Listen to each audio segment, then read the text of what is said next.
Khammam pastor Ajay బాబుని రాత్రి 8:30 గంటలకు సుప్రీంకోర్టు గైడ్ లైన్స్ ప్రకారం 41A నోటీసు ఇవ్వకుండా ఎత్తుకెళ్లారట.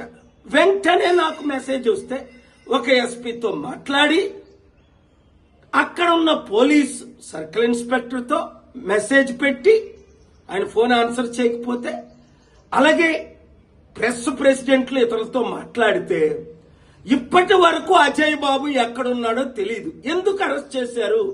అరెస్ట్ చేశారంటున్నారు, చేయలేదంటున్నారు. ఎందుకు చేశారంటే ఆయన అనుచిత వాక్యాలు మాట్లాడారని. ఎవరైనా ఏ దేవతలైనా ఏ దేవుళ్ళైనా ఏ మందిరాలైనా దూషిస్తే నేను దాన్ని ఖండిస్తున్నాను. అయితే ప్రవీణ్ పగడాల గురించి ఆయన మాట్లాడిన విషయాలు చూశారు. ప్రశ్నిస్తున్నాడు, ఇది హత్య, ఇదిగో మా దగ్గర ఇలాంటి రుజువులు ఉన్నాయని. అంటే ప్రశ్నించలోని మీరు అరెస్ట్ చేస్తారా?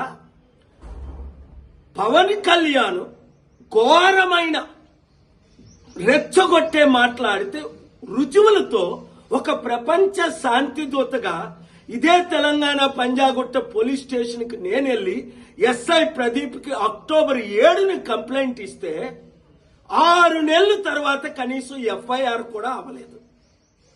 అయితే ఉప్పల్లో కె రవీందర్ రెడ్డి అట, ఒక హిందూ సంఘానికి ప్రెసిడెంట్ అట. ఆయన ఏప్రిల్ 3 రాత్రి 9 గంటలకి కంప్లైంట్ ఇస్తే అజయ్ బాబు మీద నిమిషాల మీద ఎఫ్ఐఆర్, ఒక రోజులో ఎత్తుకెళ్ళిపోవడం. ఇది ఆర్టికల్ 14 వైలేషన్ కాదా? సమానత్వం ఉందా ఇక్కడ? అంటే రవీందర్ రెడ్డి కంప్లైంట్ ఇస్తే Revanth Reddy home minister CM arrest చేయిస్తారా? రేవంత్ రెడ్డికి తెలియకుండానే ఇది జరిగిందా?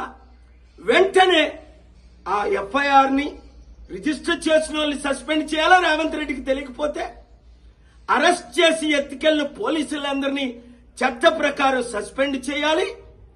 లేదు అంటే 72 గంటల్లో నా యాక్షన్ ప్లాన్ ఏదో నేను చూపిస్తాను. 1, 2 ఆయన్ని టార్చర్ చేశారా అజయ్ బాబుని? అది చట్ట విరుద్ధమే.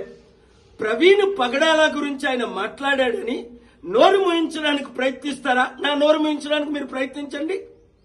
4, అక్కడ రాజమండ్రి ఎస్పీ ఇన్వెస్టిగేషన్ అవుతుండగే చట్ట విరుద్ధంగా వీడియోలు ఎలా రిలీజ్ చేస్తాడు?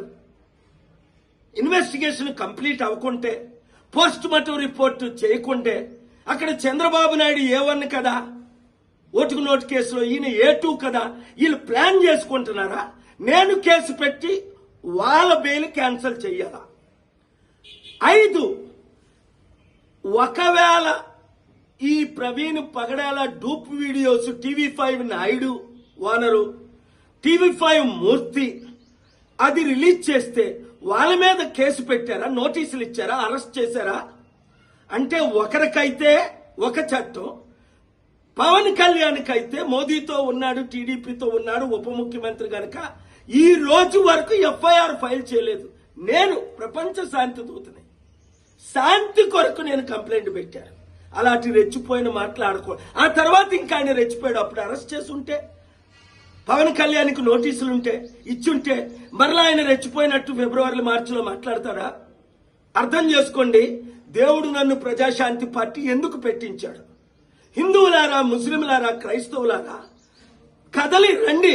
7569441275 గ్రూపులు పెట్టండి, కంప్లైంట్లు చేయండి. నాకు మీ కొరకు నేనున్నాను, సత్యం కొరకు నేనున్నాను. అది హిందువులకి, ముస్లింలకి, క్రిస్టియన్ ఎవరికి అన్యాయం జరిగినా వాళ్ళందరికీ పార్టీలు ఉన్నాయి, మనకున్నాయా? ఇప్పుడైనా ఒకటి గమనించండి. దేవుడు నన్ను రాజకీయాల్లోకి ఎందుకు తీసుకొచ్చాడు? రాజ్యాధికారం లేనిదే ఏదీ సాధించడం. రాత్రి మీద మిమ్మల్ని ఎత్తుకెళ్ళిపోయి మరొక మణిపూర్ తెలుగు రాష్ట్రాల్లో చేయడానికే ఈ ప్లాన్ అంటారా? అక్కడ ఏమైంది? లక్షల మందికి. మణిపూర్లో ఏమైంది? 1000 చర్చిలు ఏమయ్యాయి? అర్థం చేసుకోండి. Let us come together, work together, pray together, peacefully fight together to save India, especially Telugu states. Share this video until it reaches everybody.